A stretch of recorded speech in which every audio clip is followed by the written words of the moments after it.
All right. Okay, yeah, I think we have sound now. Hold on, let me double check.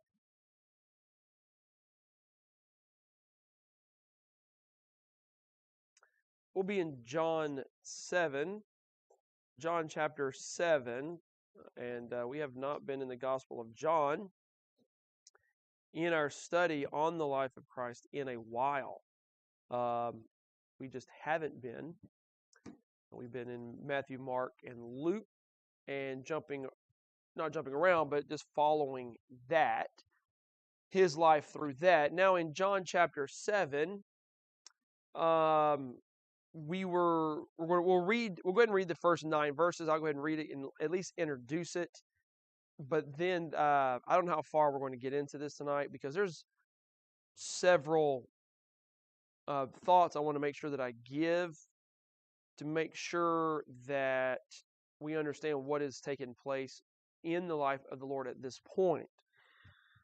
So John 7, and I honestly hope I get to this far when I say this, but I want to look at this thought of why God doesn't do more.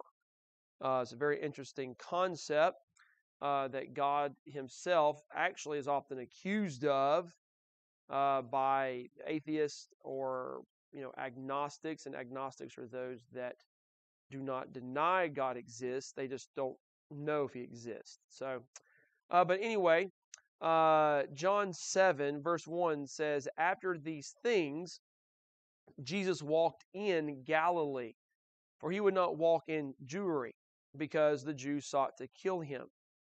Now the Jews' feast of tabernacle was at hand. His brethren therefore said unto him, depart hence, and go into Judea, that thy disciples also may see the works that thou doest. For there is no man that doeth anything in secret, and he himself seeketh to be known openly. If thou do these things, show thyself to the world. For neither did his brethren believe in him. Then Jesus said unto them, my time is not yet come, but your time is always ready.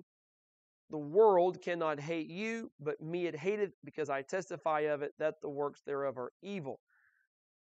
Verse 8 and 9, go ye up unto this feast. I go not up yet unto this feast, for my time is not yet full come. Verse 9, when he said these words unto them, he abode still in Galilee.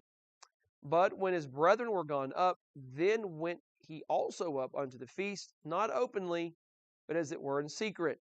Then the Jews sought him at the feast, and said, where is he?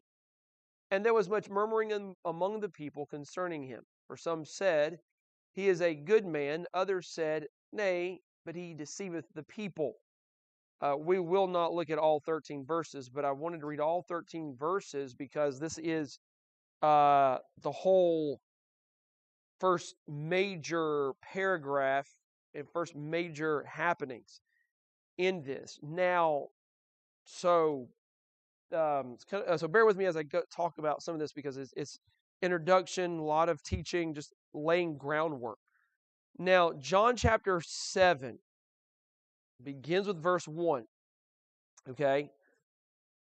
It begins with the Feast of Tabernacles in verse number 2.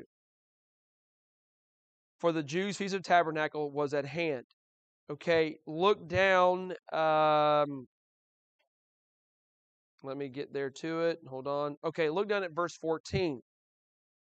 Now, about the midst of the feast, Jesus went up into the temple and taught. Now, bear with me. The Feast of the Tabernacles was a feast in the Old Testament that lasted 8 days. The point of the feast is that the people would go to the place of worship, the tabernacle or the temple, and they would camp in tents or in booths. Now, they were called booths. Basically, they would cut down palm trees or limbs, and they would make tents, little huts, and they would camp out inside those things for 8 days. Okay? And the point of it was to remember their journeys in the wilderness when they left Egypt and went to the promised land. And so it was a feast of commemoration. It was a feast to remember. And that was 8 days. So what we have here is the Lord, the feast is here. It's at hand. Well, the Lord doesn't go up until maybe 2 or 3 days into the feast. He doesn't go up on the first day it appears. Okay? In verse 14, it's the middle of the feast, about 4 days in. Okay? Now, the midst of the feast. All right, look down at verse number 37. In the last day, that great day of the feast, Jesus stood and cried, saying, if any man thirst, let him come unto me and drink. Now, that's the last day. Okay? Typically, the feast would, well, I don't want to say that because that's not always right. It just lasted 8 days. Okay? The last day of the feast was a giant feast day. I mean, it was a big day of celebration. Lots of, it would be food. It would be, I don't say a party, but just a great day of celebration. Okay, now, verse 53, they're outside. They're having this feast or whatever. We come to verse 53, and every man went into his own house.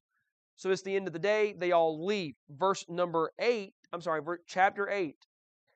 Jesus went up into the Mount of Olives, and early in the morning he came again into the temple. Okay, that is the next day. He is still in Jerusalem. Okay. We're still in chapter number 8. Look down at verse number 59 of John 8. Now, bear with me. I know this is kind of like, what in the world? But I want you to see how all of this connects. Okay. John 8. Then took they up stones to cast at him. They were going to stone Jesus because of something that he said. He's in the temple. He said some things they didn't like. They're going to stone him. Verse 59. But Jesus hid himself and went out of the temple, going through the midst of them, and so passed by. He's in the temple the next day after the great day of the feast. So this is be like day number 9. Okay, just day 9. He's in the temple. He's preaching to them. He's giving them words. They don't like what he says. They're going to stone him. And he passes through the midst of them. He says in verse number 59, and so passed by, verse number 1 of chapter 9. And as Jesus passed by, he saw a blind man, or a man which was blind from his birth. So notice, it's still the same day. Nothing has changed. It's the same day. Okay? Chapter number 9, still the same day. Okay? Everything's happening in chapter number 9. It's still happening on the same day. Okay?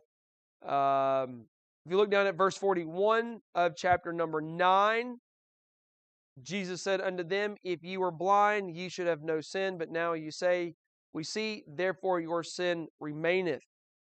Okay, and he continues speaking to them in the temple. Okay. All right, now, it was very soon after this. He does not leave Jerusalem. We come to chapter 10, verse number 22, and it was at Jerusalem, the feast of the dedication, and it was winter. Okay, now, a little bit of time has passed, but he is still in Jerusalem. Now, the reason I'm showing you all of this is that I want you to understand that John 7, John 8, John 9, and John 10, all 4 chapters are happening within a very specific space of time. Okay? So we are going to be preaching for the next several weeks, several months from these 4 chapters, because this is within just a few days. I mean, a week and a couple of weeks.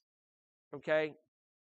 Feast of Tabernacles and Feast of Dedication and things like that, and we'll get into what those feasts are. Okay? Now, the theme throughout all of these passages in chapter 7, 8, 9, and 10 is that John is showing the dichotomy, or the 2 opposing thoughts about Jesus. Some thought he was the Messiah and the great prophet, and then there's the others that are like, no, he's deceiving the people, and there's no way that it's that he is the one. Okay? Some of the people were for him. The Pharisees were definitely against him. And it's during this time that the Pharisees are going to begin to stir the people up against Jesus Christ and persuade the people to kill him and to turn him over. Now, John in this entire passage is showing the steps towards the crucifixion of Jesus Christ. Jesus Christ does not do anything in these passages except reveal who he is. Now, the Gospel of John was written so that we would believe that Jesus Christ is the Son of God. In the Gospel of John, in the opening verses, and then all throughout, John shows us Jesus' position. He is God and he was with God. We know of his purpose. He came into the world to be a light. We know of Jesus' problem, that he came into the world and he came into his own, but they did not receive him. And then we read of his person. He is the Word that became flesh. We see all of this in John, and that's what he does throughout John. And we're kind of reviewing this because it's been a while since we've been in John, but that's what he's doing here even. Okay, the same thing. Now in chapter 7, we have his return to Jerusalem. That's what's happening in chapter 7. He has been away from Jerusalem, and now he's coming back. In chapter 8, we have a revelation of Jesus. Now, what Jesus does, and we'll go into more details about this in the weeks to come. I just want to kind of lay some groundwork so that we can kind of reference this again over and over. But in John 8, he reveals himself as the light of the world, and that the Father bears witness of him. He and the Father are one. A lot of just good stuff, of course. But he's simply revealing who he is. I think it's really interesting. He's the light of the world in chapter number 8. They reject that. And then immediately in chapter 9, he heals a blind man that cannot see. Now, why is that interesting? Because in chapter 8, he's the light. In chapter 9, he's giving light to a blind man. And so in chapter 9, although the purpose is to do a good deed for that blind man in healing him, there's also a representation in that chapter of the Jews, and the representation is this: the Jews themselves are also blind, those that are rejecting him. And so he heals a blind man, and as he's doing that, he's showing the Pharisees and the Jewish people, you're like this blind man, you can't see either, and I'm not light. Chapter 10, he builds on that, and he is showing them that he is the good shepherd, he is the door, and that if they would hear his voice, they could come in and have a relationship with Jehovah God himself. And that's what chapter number 10 is all about. So that's sort of an overview of what is going on in the passages, and this is where we are. Now, the question you may ask or you may wonder, when does this happen? All right, we've been in Matthew, we've been in Mark, and we've been in Luke. Now, all of a sudden, we're in John. When does this seem to happen? This seems to be happening during the chapters of Mark 7 to Mark chapter 9. I think it's probably happening closer to the end of Mark chapter number 9. And we might go over that maybe later on. It's happening during that time period. So we've not missed anything. This is pretty much in alignment with John 7, 8, and 9, and somewhere probably towards the end of Mark 9, okay? And so just for reference and things like that. So we'll go ahead and get into, let's look at John 7. We'll look at verses 1, mainly 1 through 9, we'll mention some things in verse 11. But let's look at this. We'll try to see what's going on here. Why is he not in Jerusalem? You know, what is going on? So the outline is going to just be a continual thought throughout all of this chapter. So the first thought I want you to consider is simply the avoidance of Judea. Why is he avoiding Judea? Now look at verse 1. The Bible says, after these things, Jesus walked in Galilee. That's happening in Mark 9. For he would not walk in Jewry. And that's a very odd word, but Jewry here, Jew and then R-Y, Jewry, is actually the word Judea. Or it's making reference to the province of Judea, okay? Because the Jews sought to kill him, okay? Now, remember, okay, Galilee is a big area. It's like Coweta County. Judea is like Fayette County, okay? And within Judea, Fayette County, there's different cities. You know, you have Fayetteville, Peachtree City, Tyrone, whatever. Coweta, we have Noonan, Palmetto, Sharpsburg, Sonoa, Tyrone, or parts of Tyrone or whatever. Okay, I think, or Fairburn or something. But anyway, so we have these different cities within the county. So Judea is the province. Jerusalem is a city in Judea. That's why in verse number 9, the Jews' Feast of Tabernacles was at hand. They would be going to Jerusalem. Okay, he's living in Galilee. His home is, in all likelihood, is still in Capernaum. That's where his mom lives. His brothers are living there. That's where his home base is. That's where he stays. Now, so he's living in Galilee. He is staying in Galilee. Now, why is he staying in Galilee? Now, there's three primary reasons that are mentioned in all of this. The first is simply the aggression toward Jesus. Now, listen to what he says in verse 1.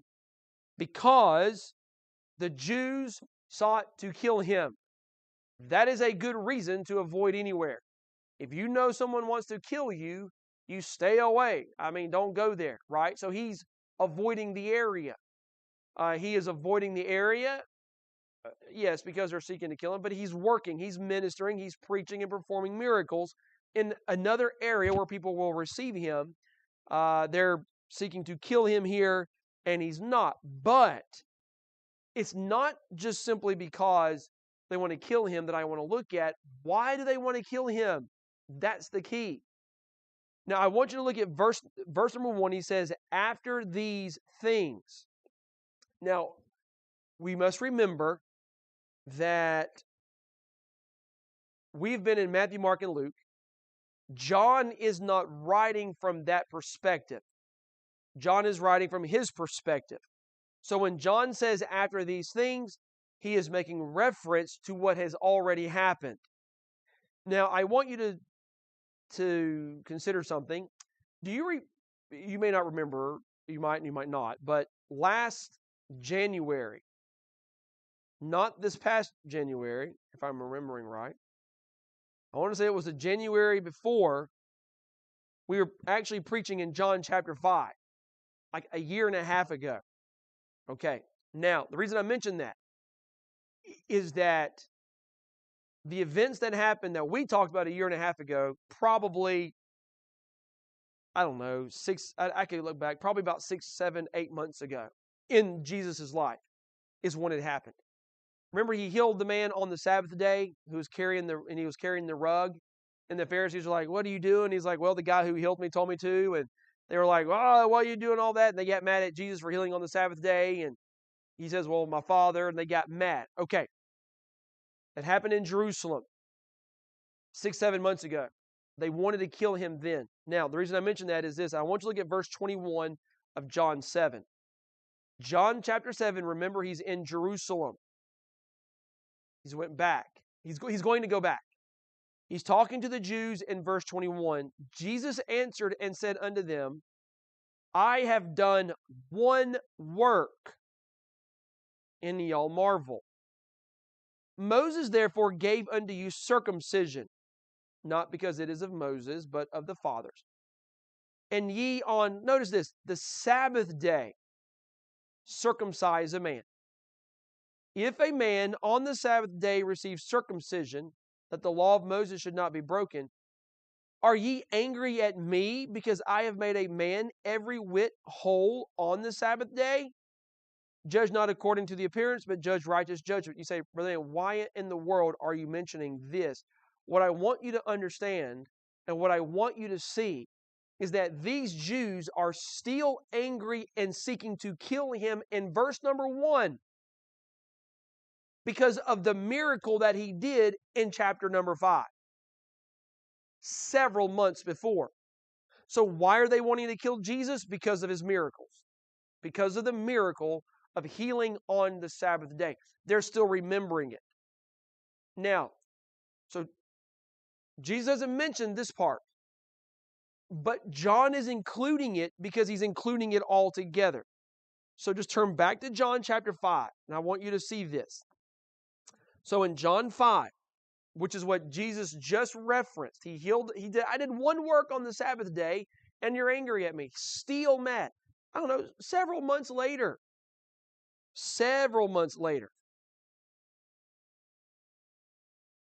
Okay, there was a feast of the Jews several months later. And then we come to verse 17. But Jesus answered them, my Father worketh hitherto, and I work. Therefore the Jews sought the more to kill him, because he not only had broken the Sabbath, there's the miracle, but he said also that God was his Father, making himself equal with God, and there's the message. So they are angry at Jesus. They are wanting to kill Jesus Christ. Here we go, several months later, because of his miracle of healing a man and because of his message of saying God is his Father, making himself equal with God. Okay. But those are the first two reasons. There's still one more reason. What is the other reason? Okay, so we come to chapter number 7. He says this, after these things. So after the things in chapter 5, but also after the things in chapter 6.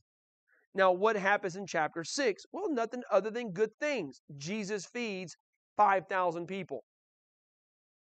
After he feeds 5,000 people, okay, they are angry with him because of his mission. Like, what do you mean his mission? Like his purpose. Well, what was that? So look at verse 27 of John 6. John 6 and verse 27. Now, the events in John 6 are not happening in Jerusalem. They're happening in another area. Okay, they are. But there are Jews from Jerusalem that came to talk with him. Okay, they came from Jerusalem to talk to him. Verse 27, labor not for the meat which perisheth, but for that meat which endureth unto everlasting life, which the Son of Man shall give unto you. For him hath God the Father sealed. Then said they unto him, what shall we do that we might work the works of God? Jesus answered and said unto them, this is the work of God, that ye believe on him whom he hath sent. And then the rest of the chapter, Jesus is explaining to them what it means to receive him, what it means to believe on him, why some of them are, why some of them are not. And if they would receive him, then they could become a part of the family of God and the children of God. Now, so what are the Jews angry about? They are angry because of his miracle of healing a man on the Sabbath. They're angry because of his message of being equal with God and claiming that God is his Father. And they're angry with him because he is telling them, my mission is for you to believe in me. And it's rubbing all of these Jewish people the wrong way because it's going against what they are expecting and what they're desiring. They're not wanting this. So why is he avoiding Judea? Because of the aggression towards him, because of the aggression of these Jewish people. They want to kill him. Now, not only is he avoiding Judea for this reason, okay, and although this reason is, okay, so we have a primary reason. Primary reason, the Jews want to kill him. I'm staying away. Why do they want to kill him? Because of these three reasons. This next reason for him avoiding Jerusalem and Judea is sort of kind of like a secondary reason. It's not as primary or as important of a reason for him to avoid Judea, but there's implication in this. And what is that? It's the antagonism against Jesus. Now, look at verse 3. His brethren therefore said unto him, depart hence, depart from here, and go into Judea, that thy disciples also may see the works that thou doest. For there is no man that doeth anything in secret, and he himself seeketh to be known openly. If thou do these things, show thyself to the world. For neither did his brethren believe in him. Now, this word brethren right here, okay, speaks of relational, familial relationship, okay, or like a brother, like in a religious sense, like in a Christian sense. Okay, well, this is not a religious sense. This is a relational sense, a familial relational sense, okay? These are his actual brothers, his half-brothers through Mary, okay? Biological. Daddy's Joseph, mother Mary, okay? His brothers did not believe in him. Now, in these verses, we see another source of animosity against Jesus Christ. And it seems that now this is, okay, this is a bit of, I'm going to go and confess, I'm reading into this a little bit, okay? Now, and the reason I'm saying that I'm reading into it is because it's not plainly said in the Bible. But Jesus knew the Jews wanted to kill him. His disciples are going to know that the Jews in Jerusalem are wanting to kill him. I think it's a bit suspect that his brothers want him to go to Judea. Now, I'm not saying that his brothers wanted him to face an untimely death. But if I know somebody wants to kill you, I'm not going to encourage you to go where they want to kill you. Unless maybe there's some other motives.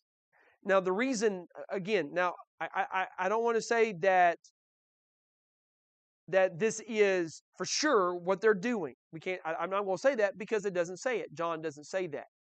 But I do think that it's very interesting that they're saying this. You know what I mean? So it's very little interesting, right? Now, John does record for us their words and what they're saying. Now, what are their words? So look at verse number 3. Listening to the reasoning of the brothers. Why? Go to Judea. Go to the province of Judea. Go to the feast of Jerusalem. Go ahead and go. What's their reasoning? So notice the superficial reason. Now his brethren said unto him, Go, depart hence, go into Judea, that thy disciples also may see the works that thou doest. For there is no man that doeth anything in secret, and he himself seeketh to be known openly. Now the reasons they give on the surface seem very sincere. But as we continue to read and as they continue to speak, more is revealed. They tell him that he should go into Judea in order for his disciples that are there in Judea, his followers, in order for them to see more miracles. Now this seems good. It seems good and all. But when we continue reading, we find out more. So go and let your disciples see more. Let them see the things that you do. Verse 4, he continues to build. For there is no man that doeth anything in secret, and he himself seeketh to be known openly. So in other words, saying, listen, okay, all right, Jesus, we're hearing all of these things. They think that you're the Messiah. They think that you're the prophet, the king. We're hearing this. Anyone that wants to be known is not going to do these things in secret without telling people. So what's your motivation? Why are you doing this? And they're questioning it. Also, they're probably thinking Jesus is going to be like any other man. Well, anybody else is going to do this. I mean, sure, right? I mean, you want to be known? I mean, look at people running for the presidency of the United States, right? I mean, look at everything that I do. Look at all my works. Look at the good things I can perform and do. Okay, I mean, you want to get a following. You kind of make yourself known. So here they are. Make yourself known. Why are you doing all of these things in secret? Now, what I want you to consider is what they say at the end of verse 4. If thou do these things, show thyself to the world. Now, what's very interesting about this is that they either, okay, so hear what they're saying. Go to Judea. Anyone performing things in secret, listen, listen, I don't know what you're up to, but anybody else is going to make himself known. If you're really doing these things, show yourself to the world. So either his brothers had never seen a miracle. I mean, I guess it's possible. I kind of highly doubt it. But they didn't see a miracle. Well, then how do they know about the miracles? Well, they're hearing it by word of mouth. So they have never seen it, or if they saw the miracle, they didn't believe it. They just, oh, I don't really know. Maybe there's something phony about this, fishy about our brother. He can build stuff, but heal somebody, give a blind dude his sight back, call somebody to pick up his bed and walk. Listen, I don't know about all this. I'm not sure. Or maybe they're just hearing it. Maybe that guy over there was blind. Now he sees. Well, I didn't see it. I didn't see it happen. That guy couldn't walk. Now he can. Well, I don't know. They're hearing about the miracles. Okay, because they mentioned the fact that, hey, listen, we know that you're doing signs. Go show your disciples. We're hearing about all of this. Okay, now as we see, but it's not about helping, but about promoting himself. If he really is the one that everyone says he is, they want him to show himself to the world. Now it's very interesting. This shows.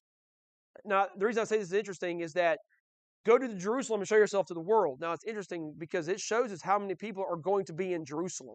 A lot of people. So many people, in fact, that, they are equating, if you go to Jerusalem and you perform these miracles, the world will see it. Why? Well, because they're going to disperse. They're going to go into the world. This is how many people are going to be there. They're going to know and see all of these things. So the reason they want him to go to Jerusalem is a very superficial reason. It's very surface level. Go show yourself to the disciples, if you've really done this. Okay, but notice the skeptical reason. So the end of verse 4 builds into verse 5.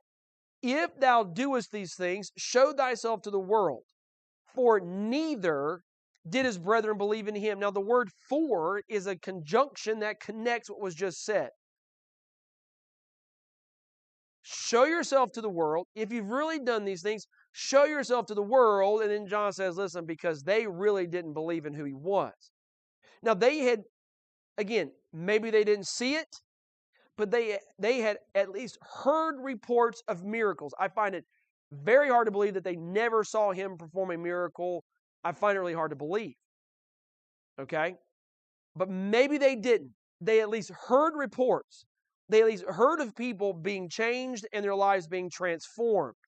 All right? They may have seen it, and even if they did, they still did not believe. So they're hearing reports, may even be seeing the results, but they're still not believing. And when I read this, it's like I see the modern atheist, I see the modern agnostic, I see people that are always saying this. Well, if God really wants us to believe in him, why doesn't he do some great miracle and just flash it across the sky so everyone in the world can see it? That's exactly what they're saying. And I find it very interesting that the ones that say that in John 7 are the very ones that don't really believe in him. The ones that don't really believe are the ones that are like, hey, well, go do it. Hey, if you're really who you claim to be, go show something to the world. Let the whole world see it. Don't do it secretly. So he's doing these things in secret. Now, had Jesus Christ performed enough miracles up to this point for the whole world at that time to believe? Yes. How do we know that? Because there are those that do believe. We have at least 11 disciples. We know Judas does not believe. But we have at least 11 disciples that believe he is the Christ, the Son of God. We know Peter, James, and John do. And we know that the other disciples we know that they do believe. So they've seen enough miracles. Other people have seen enough, they've heard enough to believe and to know he is who he says he is and claims to be. So he's done enough. So the issue is, again, it's not has he done enough? The issue is, are you willing to receive it? Now he's about to explain, why. Now, as we read this, these men, his brothers, are actually mocking him. They really are. If you're really who you claim to be, go down there and show everybody. Let's see another one. Now, we do know that some of his brothers actually do believe. James, who is the one who, in all likelihood, wrote the book of James, was the Lord's brother, half brother. And it's very possible that the one who wrote the book of Jude, the servant of the Lord, may have also been his half-brother. They believed after the resurrection. Okay, they came to faith after the resurrection. Yeah, sure, they saw him die, and then they saw him afterwards. Okay, and sure, that convinced them, and it did. At this point, they're still not receiving. Is it because they needed to see one more miracle? No. They just were not willing to receive who he claimed to be. Now, that's the skeptical reason. So the superficial reason, go there and show miracles, yeah. But the skeptical reason, go down there and show miracles, is they just simply did not believe. They, like the atheists and the agnostics, show us something else, right? Now, what is his response? So the Lord responds to them in verse 6 through 7. Now, it's very straightforward. There's really nothing hidden here per se. It's just a pretty straightforward response. Then Jesus said unto them, My time is not yet come, but your time is always ready. The world cannot hate you, but me it hateth, because I testify of it, that the works thereof are evil. Go ye up unto this feast. I go not up yet unto this feast, for my time is not yet full come. Now, what is his response? It's pretty straightforward. It's straight to the point. Verse number 6 and verse number 8 is a simple response. My time's not yet. It's not time for me to go up to this feast. It's not time. But your time is always ready. Now, the point seems to be that Jesus is revealing to them that he is under some type of authority or control. My time is not yet ready. He's revealing to them that, listen, I'm under some different orders. I'm under something a little bit different than what you are. Your time to go up, it's already ready. It's already prepared. It's good for you to go. You go ahead and go. It's always ready. Okay, it's already prepared. Then again, he reiterates that in verse number 8. Go ye up unto this feast. You go ahead and go up. I go not up yet unto this feast. Why? For my time is not yet full come. And then verse number 9, when he had said these words unto them, he abode still in Galilee. But when his brethren were gone up, then went he also up unto the feast, not openly, but as it were in secret. Maybe he didn't want to travel with his family. Maybe he didn't want to bring attention. Maybe, he wanted to go in secret. He didn't want people to know. Why? Because he has a plan, a purpose. God, he's under the direction of the Father. We see that all through John's gospel. He was sent by the Father, and he's going to do the Father's will. This is what is happening. So it's a simple response. My time is not yet come. Yours is. You go up. I'm not going up yet. I'll go later. But there's also, though, a spiritual response. So he's addressing both things. He's addressing, why don't you go ahead and go up? But then he's also addressing, well, why don't you show it everything to the world? So then he responds to that in verse number 7. The world cannot hate you. This is a spiritual response. The world cannot hate you, but me it hateth, because I testify of it that the works thereof are evil.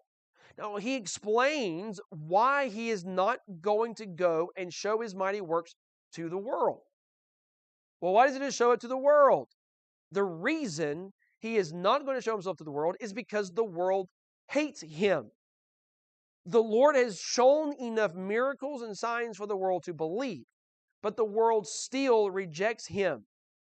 And he gives the true reason why the world rejects him. The world rejects him because the world hates him. And why does the world hate him? Because he testifies against the world. He testifies that what the world is evil. Now, because he is telling the world, you are evil, you are anti-God, you are being rejected by God because of your evilness, because of his message, they are rejecting his miracles. And that's why he's not performing the miracles. Why? Because they have rejected him.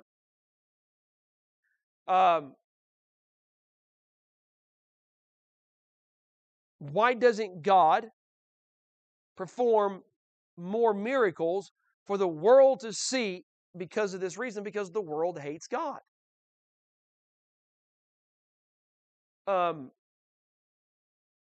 Are there people in the world that receive Christ? Yeah, I'm in the world and I receive Christ. You're in the world and you receive Christ. There's people all over the world that receive Christ when they hear the gospel preached to them, and they're like, yes, I believe in Jesus Christ. I will receive him as my Lord and Savior. But does the world receive Christ as a whole? No. Just look at the world as a whole. The world as a whole does not. And so the reason why God doesn't flash something across the sky is actually revealed here is because the world hates God. It's already telling God no. And why is the world telling God no? Because the world, and I know that this is not, okay, so this is not like this is going to sound weird when I say it. This is not when I say a rational, okay, so 2 plus 2 equals 4, right? I mean, that's logical.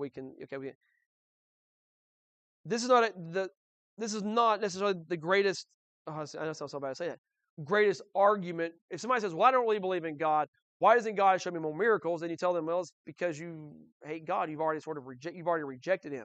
No, I wouldn't reject him. If he would just show me more of himself, I would actually believe him. Well, you can't argue with someone like that because they're always going to say, no, if I just saw more. But what we actually see in the Bible is just that. He has shown them more. He has shown them over and over and time again. And he actually even comes over here, and we're going to see this in verse 28. He says, ye both know me, and ye know whence I am.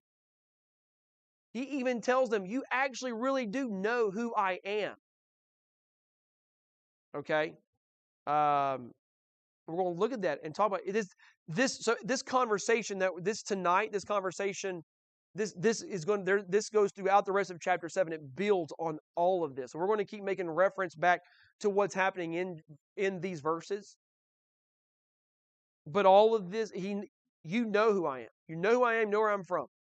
You know it. Okay, so again, I know people, well, I just don't know. I just don't know. Well, I just don't know if God really is or not. Okay, so Jesus Christ is letting us know they do know. And the issue is they hate me. What is very interesting and fascinating is if you talk to someone or in a conversation and ask them if Christianity, if you could see or if you could be shown that Christianity is true or that it is at least 99% true, like, the possibility of it, that 1%, okay, we just can't really see God, but 99 out of 100 points, man, if I could, we could see that, would you be willing to believe that Christianity is true? If someone answers and says, yes, I would be willing to believe that, that individual is in the right direction for the light of God to shine on them and then for them to receive Christ and to see what God has done. But if someone has asked that question and they make a statement, no, I still would not believe it, or they say, well, I just don't think that you can really actually show me anyway. Those individuals are just like these people right here. They already hate God. They don't want to receive him. Their minds are sealed and it is closed. Okay, and so why doesn't God do more? Why does he need to do more? He's already done what he's done. He's already done enough. So the reason why God doesn't do more is because the world has rejected him. The world has rejected Christ, and the reason the world has rejected Christ is because God himself, through Christ, has shown the world their evil deeds. And this is why he doesn't. And then we come to verse 10 and 11. There's the anticipation of Jesus. They were just looking for him. And that's all that is. That's the third reason why he was not going into Judea. It goes back to the fanfare of the people. The people are looking for him. They're anticipating it, and Christ is going up secretly. Christ is keeping these things quiet. And we find out in verse 18 why he is doing this, and we'll get into that more in the weeks to come, next week or the week after. And so I hope that you understand this a little more. Hope that you understand the passage. Maybe you've never read it before, come across it. So I hope that you understand it and see why God doesn't do more. Jesus tells them, I'm not going to show myself to the world because I've already shown myself. It hates me. It doesn't hate you. You're a part of it. Which is why his brothers didn't believe him right here. Okay? And so, but we'll go ahead and pray and be dismissed. Thank you all for coming and listening, and those that are watching from home. May the Lord richly bless you, and you have a good week in the Lord.